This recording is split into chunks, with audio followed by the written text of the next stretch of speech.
السلام عليكم ورحمة الله وبركاته. رب اشرح لي صدري ويسر لي أمري واحلل عقدة من لساني يفقه قولي. Welcome to the Coffee Therapy brought to you by Being Me. Coffee Therapy is where we address hot topics, trends, community challenges, and current affairs. We want to talk to you guys about what matters most. Be sure to tune in every month, support us, and let us know how we're doing back in the comment section below.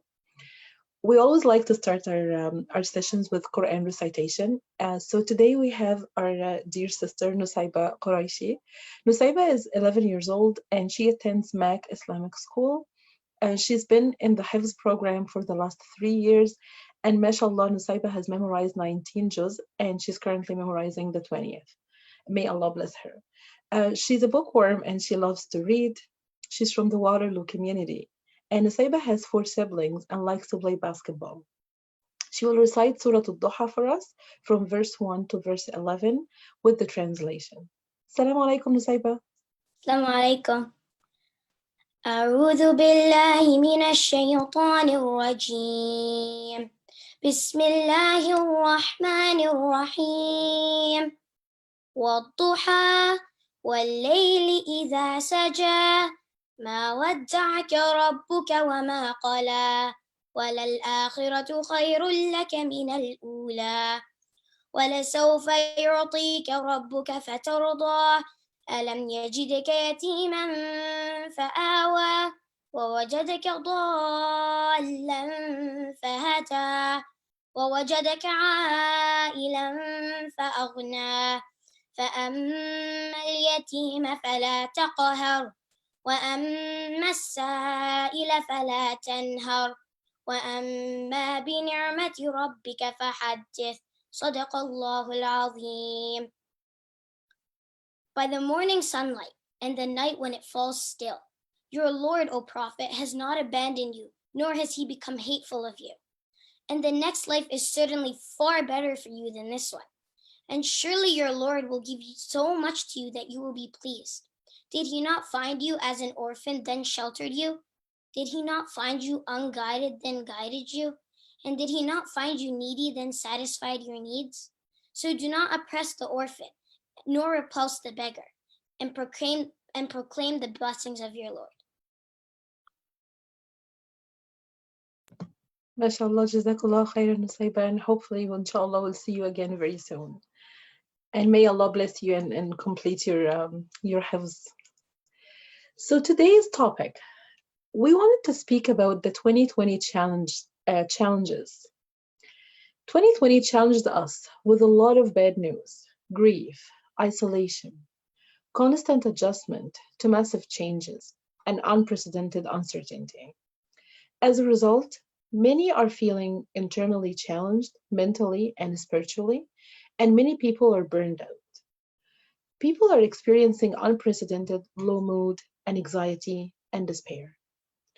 So we're very honored to have our sister Asma Ali today joining us. Asma is a registered psychotherapist and educator.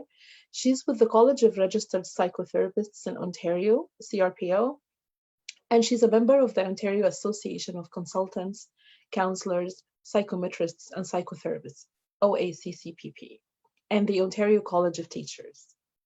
Asma has been practicing psychotherapy with individuals, families, and couples experiencing depression and anxiety, personality disorder, relationship and family disputes, grief and loss, physical impairment, and further issues since 2012. She works through her practice, Concentric Care, and also offers psychotherapy to the staff at GTA-wide organizations. In addition, she runs a retreat center in Grenada, Spain, called Marstan. Assalamu alaikum, Sister Asma. Walaikum salam. Thank you. We're very honored to have you today and talk about this topic. Thank you. I'm looking forward to it. I'm looking forward to this topic. So as we're excited, do you want to go ahead and start with your presentation? Definitely, inshallah. So it's really my pleasure to be here with you and with your audience and to share share understanding and also support with what's been a very difficult very difficult experience for all of us. Um, we're all in the same storm. You know, we're all going through this. And there's no one who's been spared, no therapist, no guru, no expert. So I hope that whatever I share will be able to come from my heart to yours. So I think that, you know, this pandemic has had some of the effects that have been mentioned. And I think that what we have to think about is whether or not we're ready to activate some of the strategies that I'm going to talk about. You know, what I find is that a lot of people are experiencing fatigue now, and in experiencing that fatigue, which is so common, like I'm seeing it amongst family members, friends, as well as amongst many clients, that they may not be in a place to actually activate some of the things I'm talking about today. At the same time, looking ahead, which we should always try to do in order to be strategic, we need to think about the long-term impacts of what's happening now and to prepare ourselves and our families to avoid some of the long-term impacts. And by long-term impacts, I mean things like increased anxiety. Now, people who already had symptoms or signs of anxiety or low mood, which is a symptom of depression, they have experienced, many of them have experienced intensified anxiety at this time or intensified low mood. And that actually took a worse turn, a turn for the worst when the weather changed and the clocks went back an hour.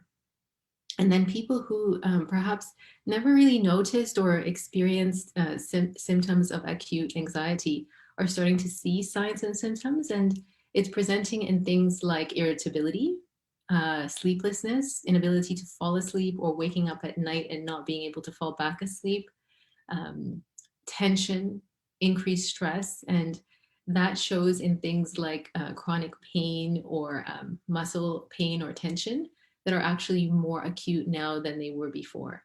So these are all signs that one may be experiencing anxiety, or for those who have experienced it before, it may be intensified.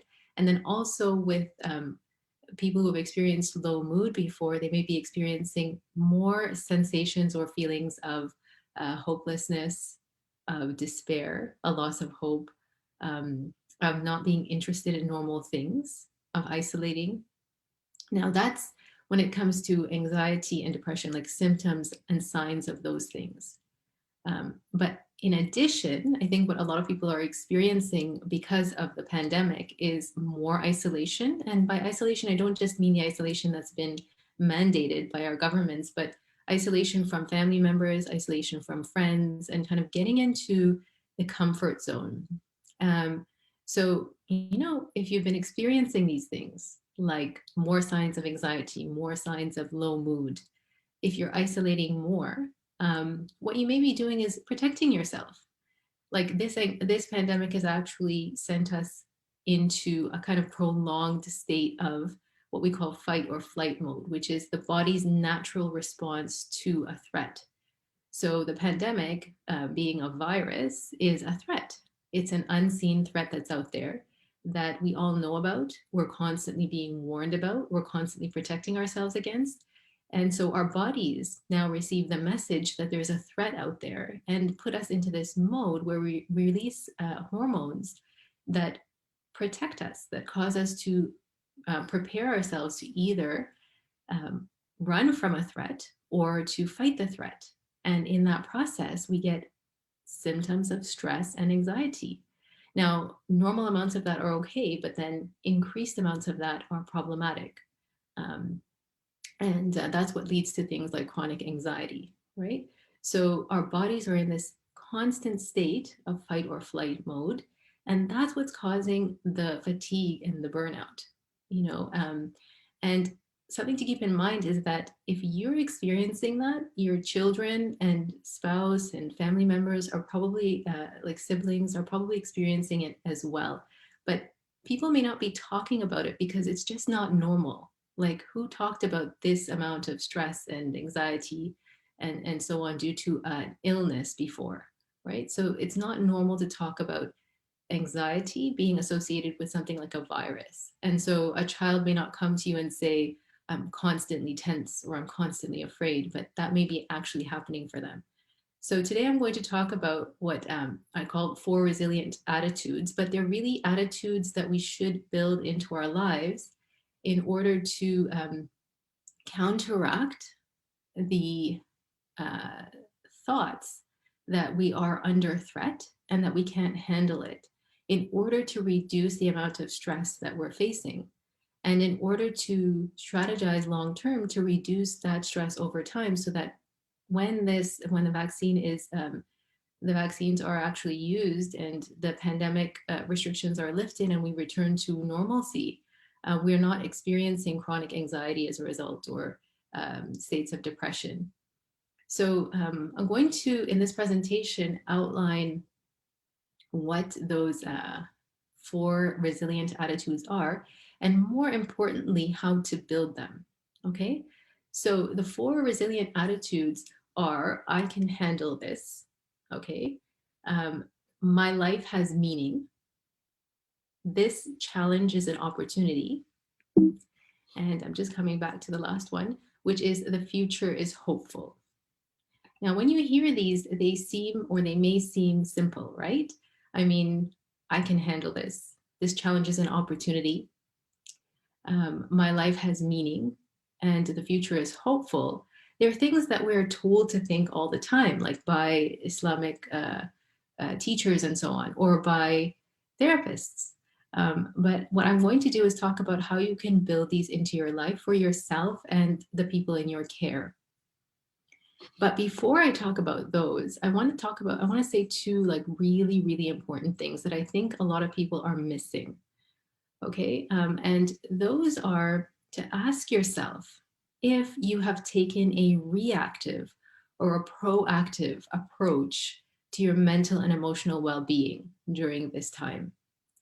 I think that because we have gone into fight or flight mode, where we feel that we're under threat, even if we don't have the clinical terminology to name that, because we've gone into that mode and we are constantly worried about the virus and those we love catching it at some unconscious or conscious level, what we've done is we've gone back into our comfort zones.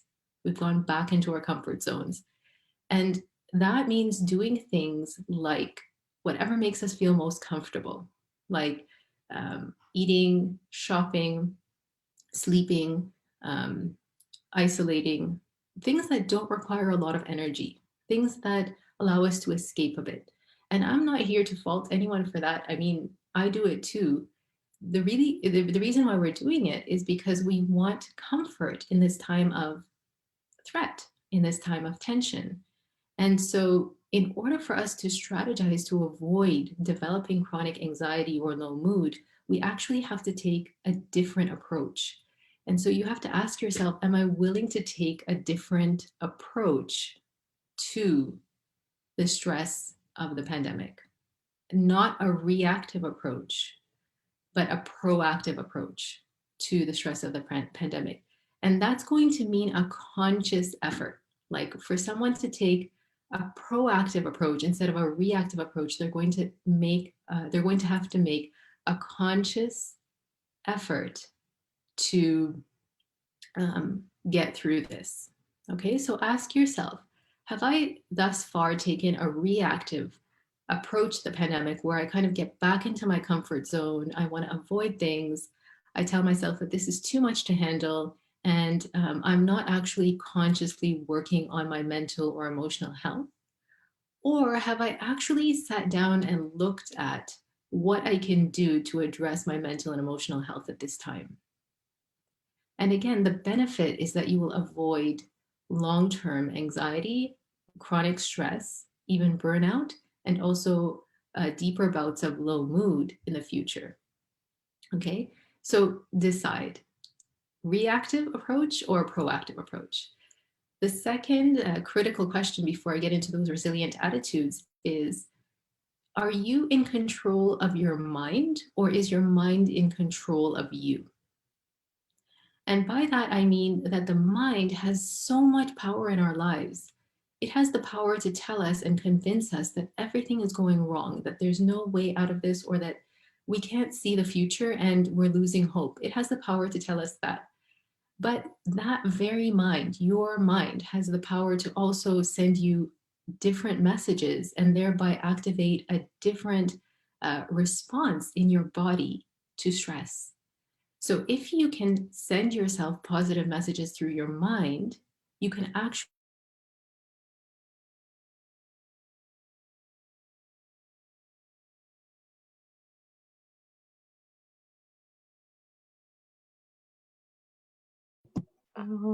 I think, Sister Asma, your video is frozen, so we're just gonna wait a few seconds for the video to refresh.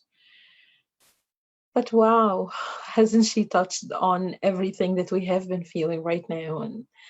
And I can really relate to many of these experiences as a mother as well, and taking care of my. change the strategies Sorry, and people Sister have to Asma, do your video froze for a little bit. So if you can go back to what you were telling us, I was just telling our audience how this has been touching all of us and all our lives almost similarly at the same level. So we're going to wait until Sister Asma connects back again.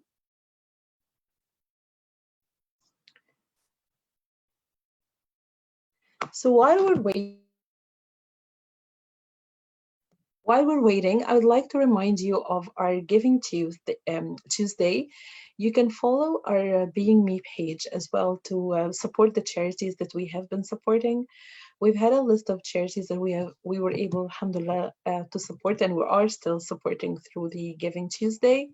I can just look at the page and share some of them with you as well. Justice for All has been one of our organizations.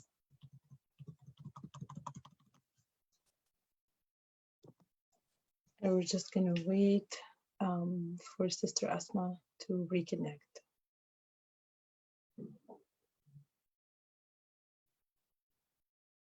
I think I can see her logging in.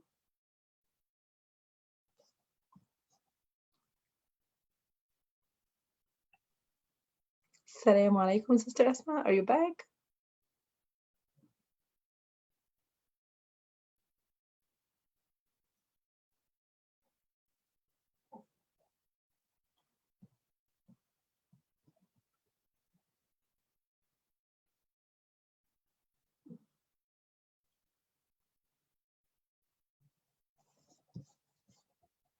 So again, while we're waiting.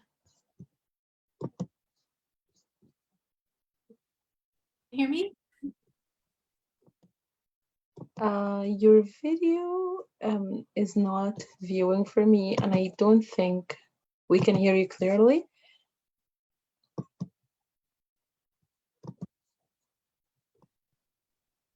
Okay, can you hear me okay, Shahinaz? Yes, we can. Okay, good. I apologize for that. No problem. Okay. So shall I continue? Yes, please.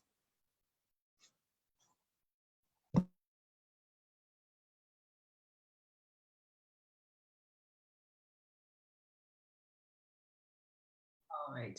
Okay, so whether I'm going to be active and are we in control of our minds, or are our minds in control of us? And I think that I was explaining that we can actually take control of our minds by standing back and looking at what they do, looking at what they tell us, looking at what they say, you know. And a way to do that is to really, I mean, the easiest way that we tend to do that normally is we actually write down our thoughts or we say them out loud, and then we can see them. And sometimes when we do, like for example, when talking to a friend and you say them out loud and you see them more objectively, you actually realize that, hey, that's not entirely true. Or I was being a little bit unreasonable or emotional, or yes, I was right, you know? So I think that it's so important to actually ask, is my mind in control of me, or am I in control of my mind? So these resilient attitudes require two things. They require that someone is being proactive, And they also require that somebody wants to be in control of their mind. Okay. And notice when you want to go back into your comfort zone and just stop thinking and tell yourself, oh, this is too much. I can't handle it.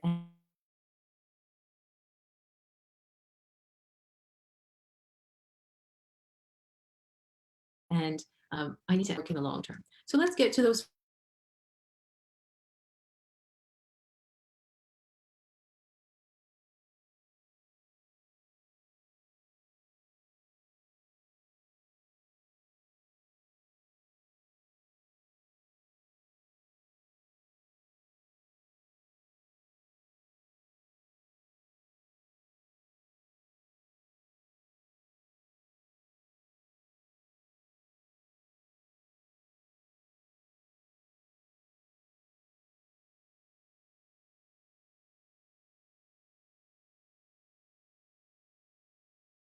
four resilient attitudes through things over your life. Yeah. Can you hear me, Shahinaz? Yes, I just would like you to go back when you were saying, I think you were wrapping up your last thought by saying, are we in control of our minds, or are our minds in control of us? And I just want to say this is a very important thing to think of. So what's next after that? Yeah, so the four resilient attitudes. And I'm going to keep looking towards you to see that you can hear me. I think I'm having some technical difficulties. Yeah. Okay. So the first way, the first approach, the first resilient attitude is the attitude, I can handle this. And the first way to actually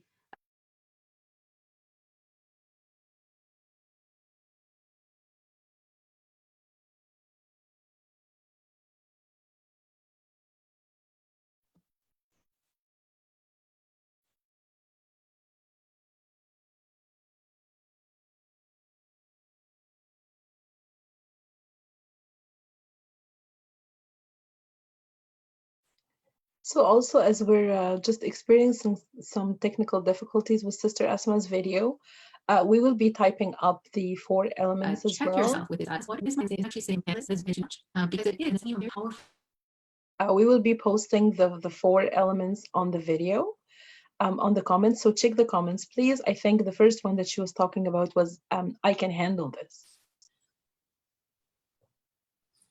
So we'll wait for her to rejoin.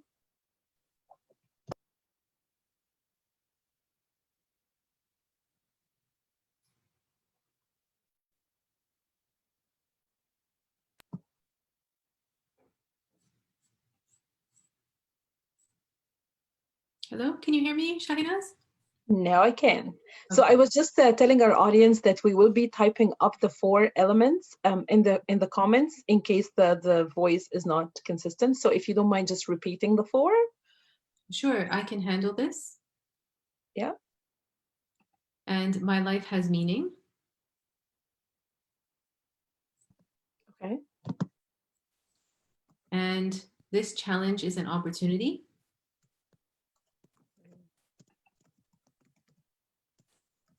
And the future is hopeful.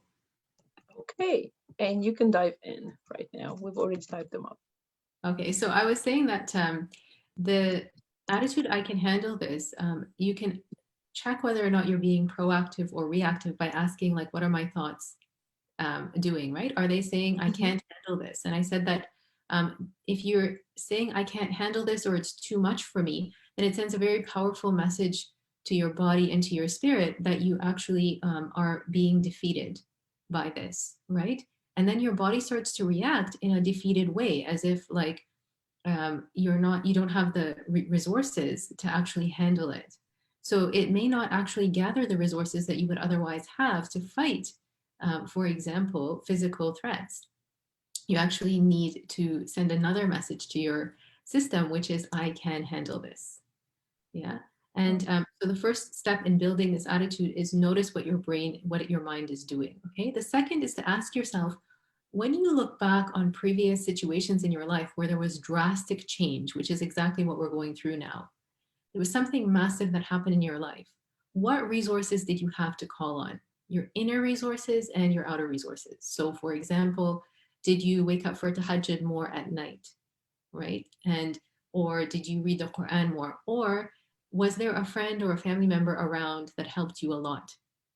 What resources did you have to call on?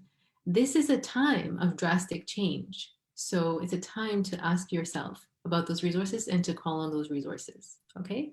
Now, the more resources you have in your life, and if you think back to experiences where you felt that you didn't have enough, but then people stepped in, or something came up to help you, or you did something that changed things for you, did you not begin to develop the attitude, I can handle this?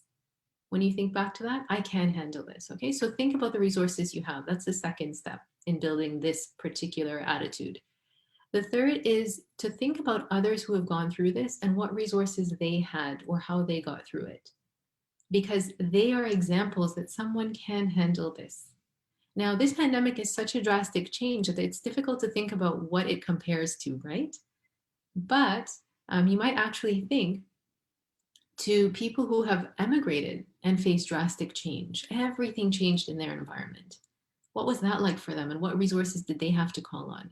Or people who have gone from health to a massive illness or injury. What resources did they have to call on? Or people who have faced a major loss in their life. Now, this is not what the pandemic has done to most of us, but they are reflective of drastic changes. What resources did those people call on?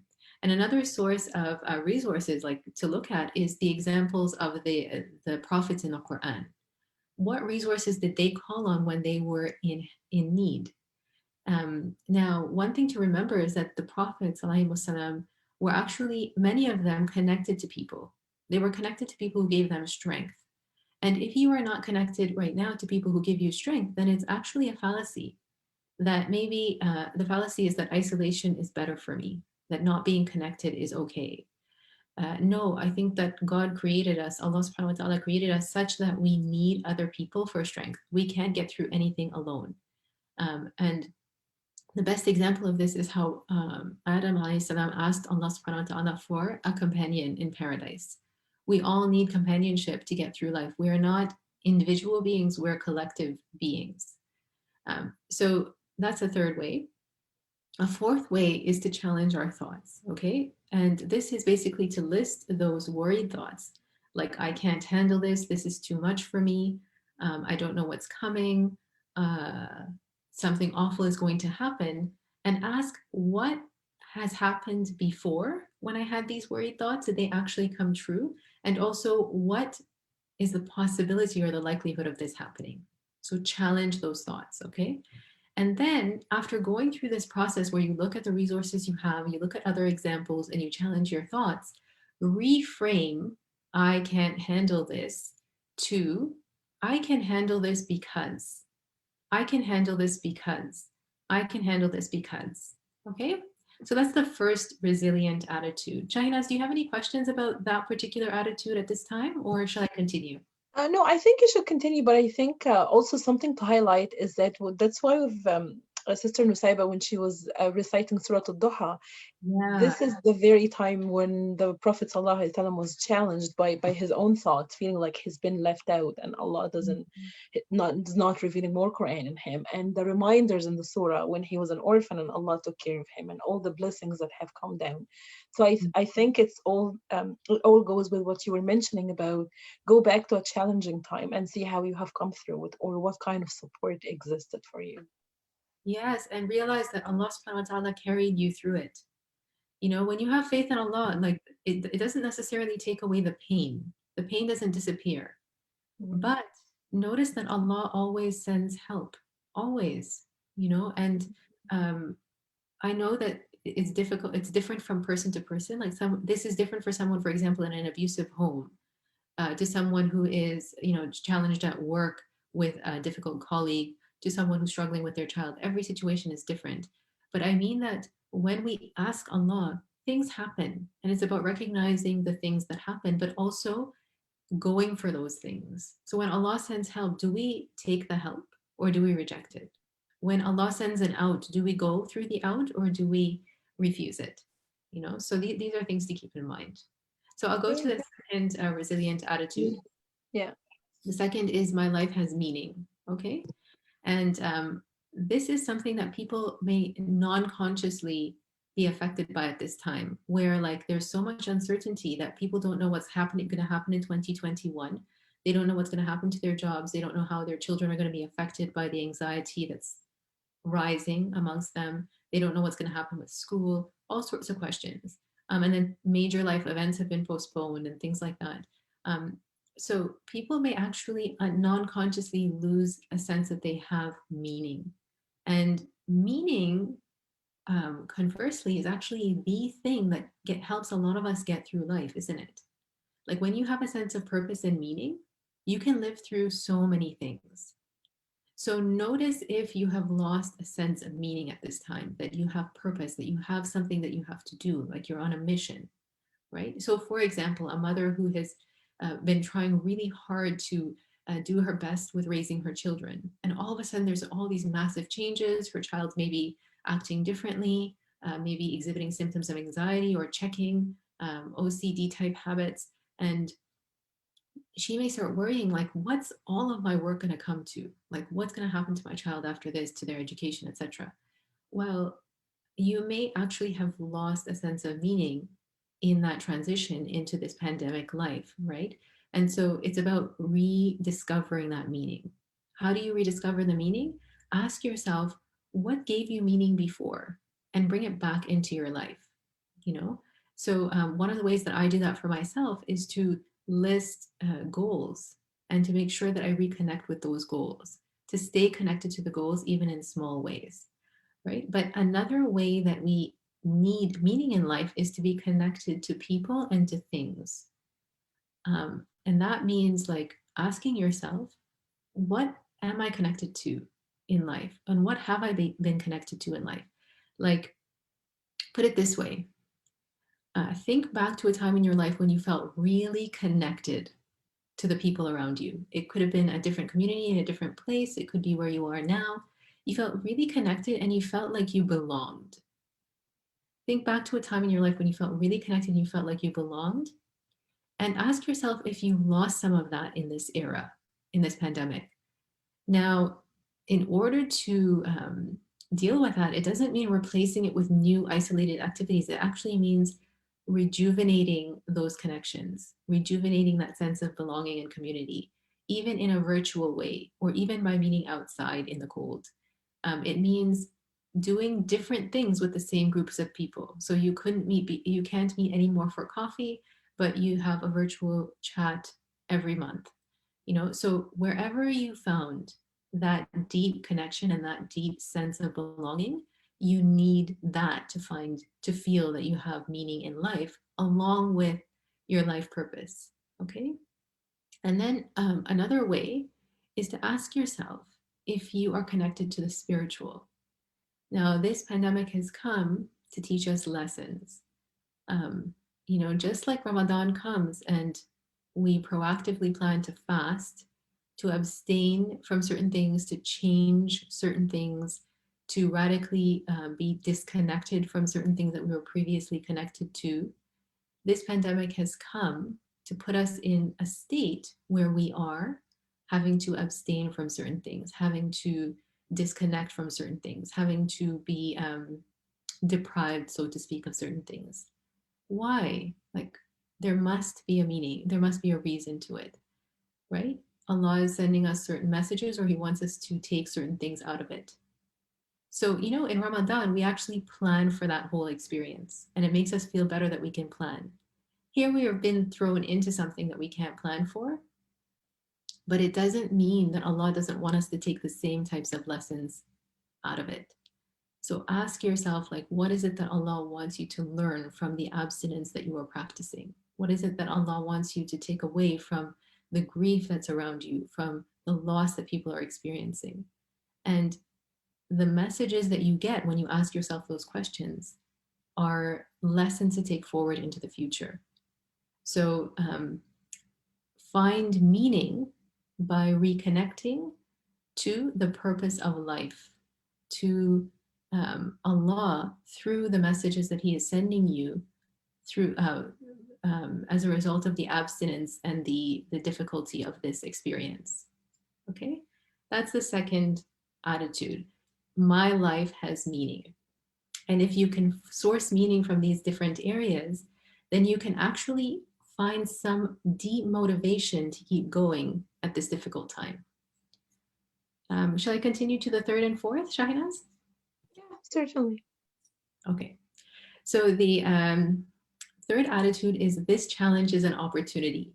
Now, you may have heard people say this. You may have heard a lot of people out there saying, think of this as an opportunity. And again, the body, the soul, perhaps, and even the mind being in this constant fight or flight mode, constantly adjusting to all of these challenges, feeling fatigue, maybe like, no, I've had it. I'm not going to challenge myself to see this challenge as an opportunity. I've had it with that. Like, just like, I want this to be over.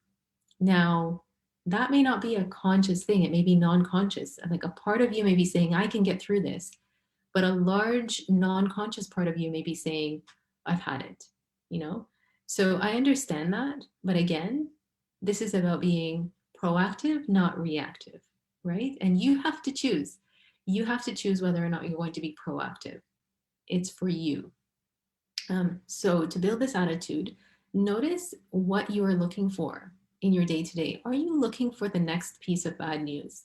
Are you looking for the next challenge? When you open the news, are you looking for the rise in numbers? Are you looking for, more bad news from relatives and friends who has passed away from COVID, who has gotten COVID? What next is coming in my child's school? Or are you looking for good things? At a time like this, when we've gone into this kind of state of feeling threatened and worn out, we may be actually looking non-consciously a lot of the time for bad news. Because why? Like, why does bad news help us? Bad news helps us because when we know what's coming next, when we know the next bad thing that's coming, it helps us to protect ourselves. So it's actually a protective mechanism to look for bad news. But what it does instead is it sends the message to our bodies and our minds that we can't handle things, right? That there aren't opportunities. All of the opportunity that exists is kind of shadowed by this message. There's only bad news, or there are only negative things coming. So notice what you're looking for. Are you looking for the positive? Are you looking for the opportunities, or are you looking for the next piece of bad news? Okay. And then as you go through this, ask yourself, or are you talking about this with your family and your children? Like, do you tend to highlight the bad news with them and engage them in the process of building a habit of looking for all the good opportunities in their day-to-day experiences, and also like in the general experiences, like the holiday season? They may not spend it, for example, with their cousins or their family this year. So instead of saying, oh, I'm sorry, you're not going to be able to do that. I'm sorry, I'm sorry, I'm sorry. This is awful, isn't it? You can say, okay, what's the good news here? Or what are the opportunities here that we have to do things together as a family, for example? Okay. So a phrase that I think that people can adopt is, even though da da da da da, I have the chance to. So even though we're going to be staying home for the holidays, we have the chance to go outside and enjoy the wooded area near our house. Even though you have to, for example, spend half the day at home, you have the chance to appreciate the things you have at home more than before, right? Or you have the chance to learn life skills that you couldn't learn when you were spending all of that time in school. These are very simple examples, but even though, for example, my major life event has been delayed, I have the chance to adopt this practice or spend more time with these people, for example. So it's that, even though I have the chance to, that could take people from the state of feeling defeated to like they are winners.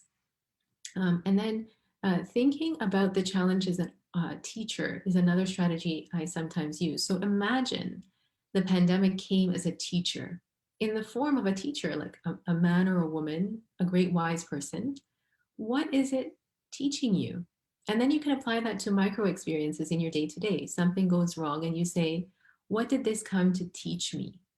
what did this moment with my child's quote unquote tantrum come to teach me? What did my reaction to my spouse come to teach me? So looking at every negative thing as a teacher, right? So that's and for the sake of time, I'm going to move forward. And then the next one is the future is hopeful.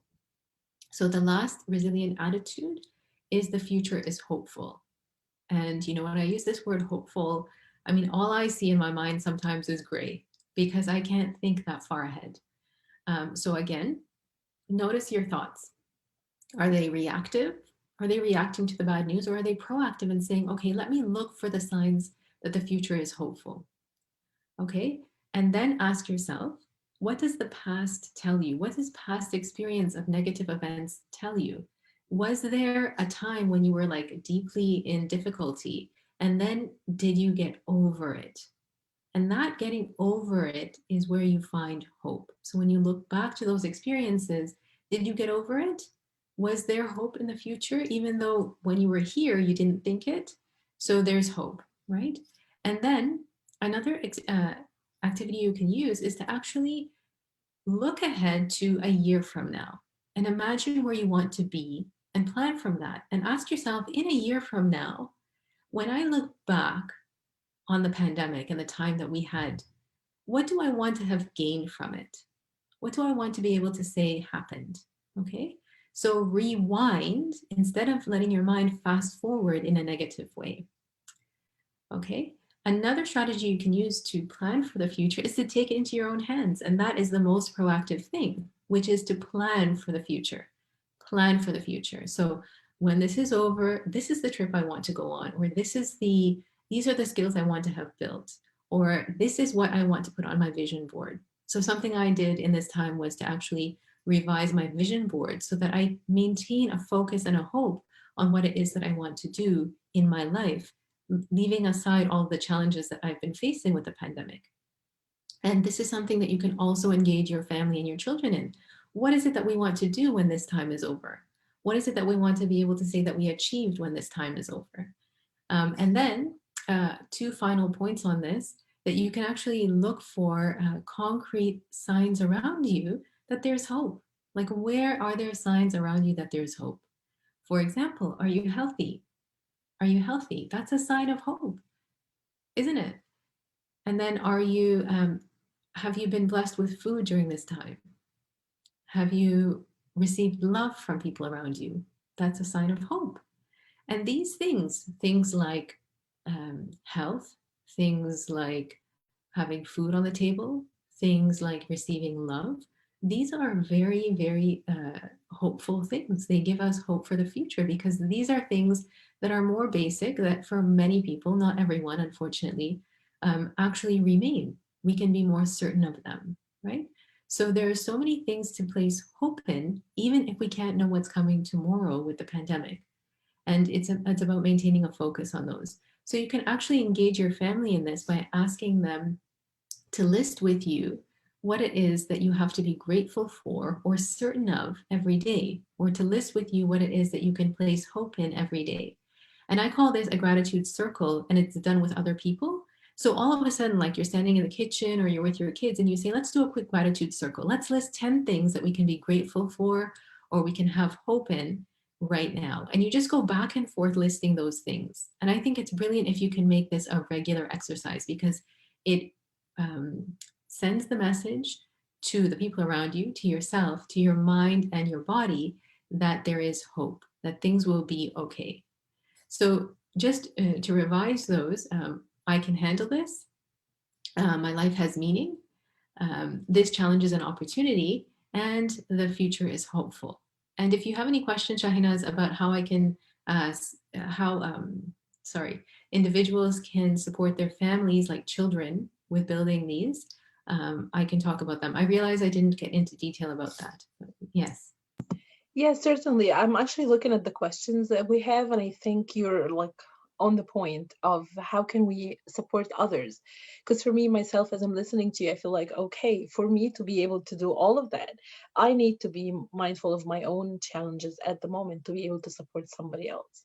So how can we help our children cope with all what's happening?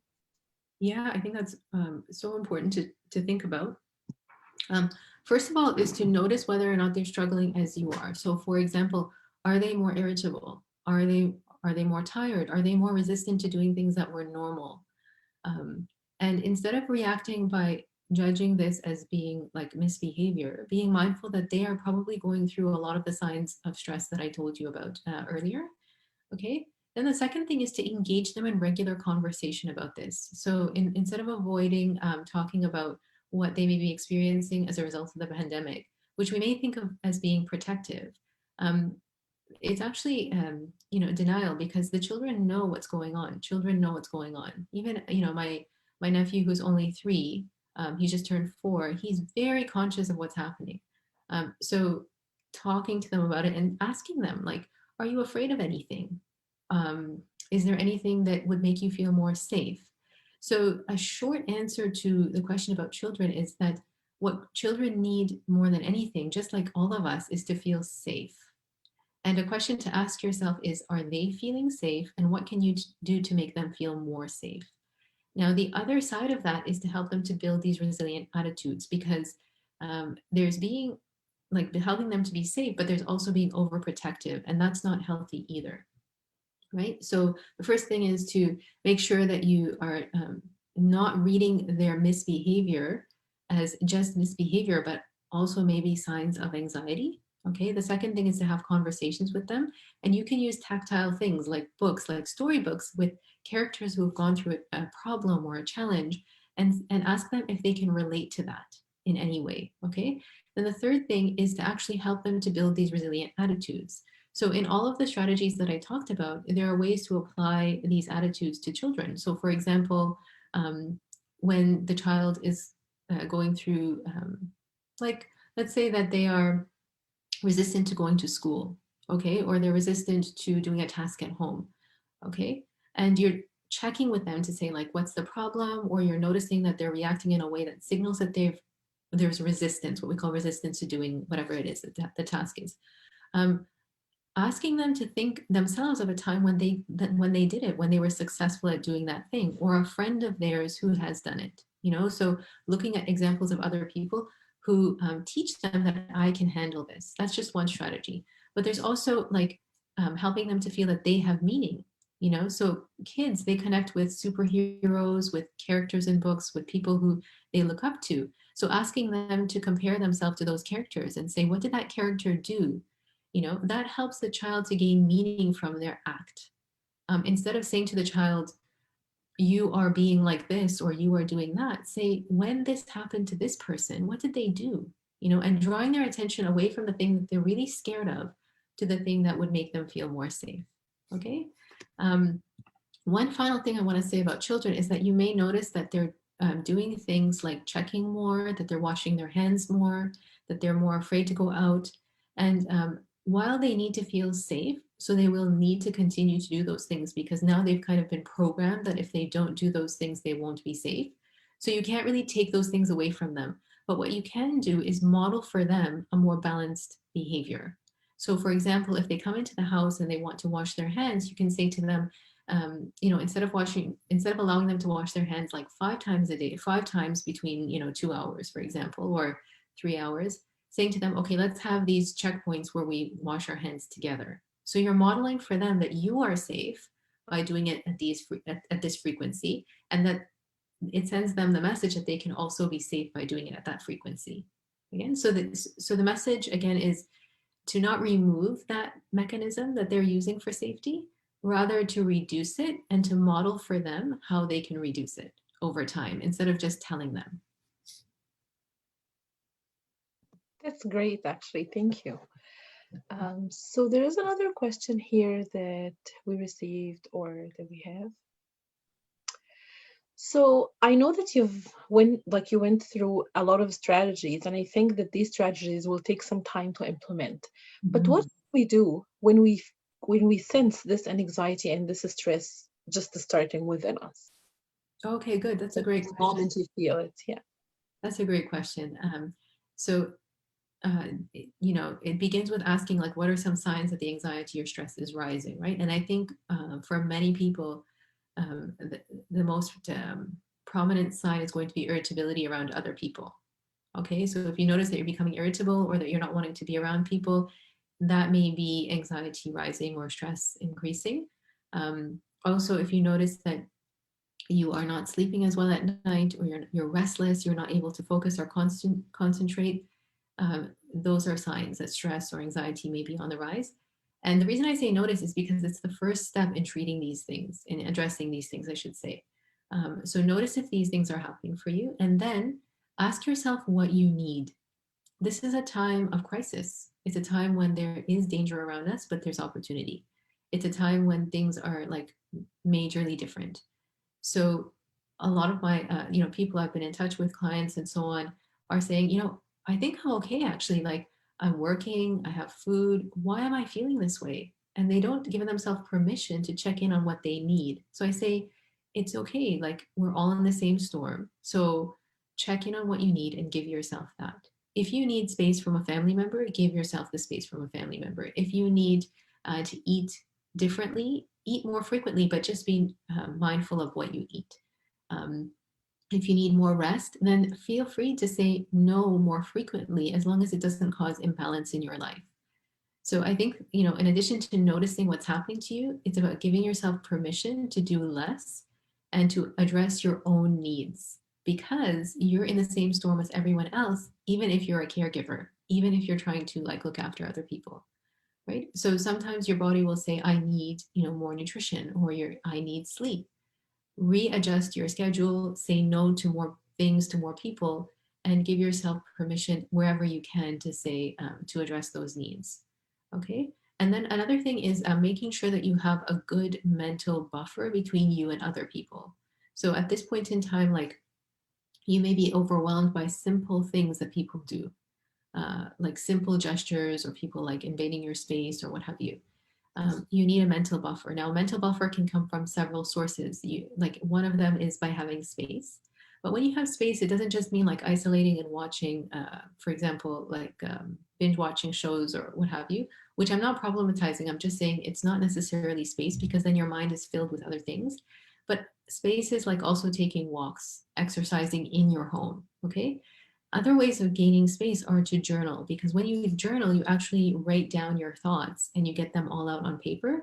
And that actually takes that noise that's between you and other people out of your head and onto something tangible that you can hold objectively and question, or just leave aside for a few minutes. Another way of creating space is to do things like mindfulness, which you can find everywhere. By everywhere, I mean on the App Store on your phone. And a really great app for mindfulness is called Headspace. And then there's an app that's very well known called Calm. And these are apps that actually you can tune into, you can tune the rest of the household out, and you can gain calm. Okay. So these are some strategies to reduce anxiety. And they don't necessarily mean that you have to leave where you are. Again, it would mean being proactive and choosing to do these things. For example, building time in your day to do these things rather than being reactive. Thank you. There was another question that we wanted to add, but you've already answered it, about how to create space, since we're all sharing space with more family members now. So thank you for adding that. So our last question was really about, because we're looking at this from the Islamic perspective, right? So are there any dua or Quran, or even examples or instances from the Sunnah that we can use as a guidance in this journey? One of the things that I rely on heavily, and I rely on it has become in my life not only a source of protection, but a mental aid, and that is morning and evening adhkar, remembrances in the morning and the evening. Now, it's a source of protection because I really firmly believe that when I say them, Allah subhanahu wa ta'ala is protecting me throughout the day and the night. I really believe that. For example, Bismillah alladhi la yadurru ma'asmihi shay'un fil ardi wa la fis sama'i wa huwa as-sami'ul 'alim. And that is in English, Bismillah, in the name of Allah. Basically, I'm going to translate. I'm going to paraphrase. In the name of Allah, for whose name nothing on earth or in the heavens can affect me, in this time. And there's a hadith where the Prophet ﷺ said, again paraphrasing, that if someone says this in the morning, that nothing will harm them in the day. And if someone says this in the evening, then nothing will harm them in the night. So I really believe in that. But because I practice it, alhamdulillah, like frequently every day, what's happened is that now it actually is a mental strength for me. So I say to myself, okay, I have said this and I know that Allah will protect me. So it's by saying it, even if I'm not thinking about all of the words every time, what happens is that saying it alone, let alone the actual benefit from Allah, saying it alone sends my mind and my body the message that I am safe. Okay, so that's one example, the dua that I mentioned. There's also another dua that goes like this: Allahumma inni as'aluka al-afwa wal-afiyata fi dunya wal-akhirah. Allahumma inni as'aluka al-afwa wal-afiyata fi dini wa dunyaya wa ahli wa mali. And the dua goes on to say in English at the end, "Oh Allah, guard me from in front of me and behind me, on my right and on my left, and from above me. And I seek refuge in your magnificence from being swallowed up from beneath me." So these du'as are actually really powerful because we're asking Allah to protect us from the front, from the back, from the side, from the, the other side. And it makes me feel that once I say these du'as, Allah won't allow anything that's not, good for me to affect my body, my mind, my heart. Now I'll tell you where you can find these. Yaqeen Institute, and I hope it's okay for me to share that. It's just my personal plug for Yaqeen Institute. They actually have a list of these du'as. It's called Du'as for Relief and Protection on their website, and you can download the digital and the PDF form, and they have the Arabic and the English. So again, it's Yaqeen Institute, and it's du'as in the morning and the evening. And there are many for protection from the virus and from everything. Yeah. That's perfect. And I think also another reminder in terms of dua and askar is that the dhikr for leaving the house. Oh, yes. Because that's basically the protection of nothing. As the Prophet Muhammad said, that nothing will harm you if you say that dua before you leave the house. And that was another mental strengthening strategy that we can use as well. So I really can't thank you enough, Sister Asma, for today's session. Really, I think you've touched on something that we're all experiencing right now, and you've given us amazing strategies. So thank you for joining us, and thank you for bringing all your thoughts and your experience. Alhamdulillah. Thank you. Yeah, thank you. And inshallah, hopefully we'll see you again for a more, like a similarly important and deep discussion at Coffee Therapy. Inshallah. So I want to ask Sister, Sister Asma, if you want to follow her, you can follow her website, concentriccare.com. And we just have few reminders to make as well before we close with our dua, inshallah, for today. So our next coffee therapy will be on January 24th at 2 p.m. Join us again, and it's another interesting topic about My Kids Don't Get Me, a closer look at the parent-child dynamic featuring. So that will be January 24th at 2 p.m. We also have, as I mentioned, about the Giving Tuesday. Some of the charities that we have been supporting and we ask you to continue supporting is the Nisa Home, Happy Strong Family, Nisa Helpline, German Foundation, OPAD Canada, Justice for All, and Dean Services, as well as Human Concern International. So we also have two important events coming up for us at Being Me. One of them is the Drop Point session, which will be held on Sunday, December 13th. And that's about building personal resilience. And I'm just waiting for my video to move on, and the Legacy Tour as well. And the Legacy Tour continues tonight at 9:30 p.m. Eastern Time, and that will be with Dr. Hawa Abedi, The Legacy of Dr. Hawa Abedi by Amira El-Gawabi from Ottawa, Canada. So for more events, again, and if you didn't keep track of all of those, you can check our Being Me Facebook or attendbm.com. Thank you so much for joining us today. So we're going to close with a dua. Subhanakallahumma bihamdik. Ashhadu an la ilaha illa anta astaghfiruka wa atubu ilayk. Assalamu alaikum.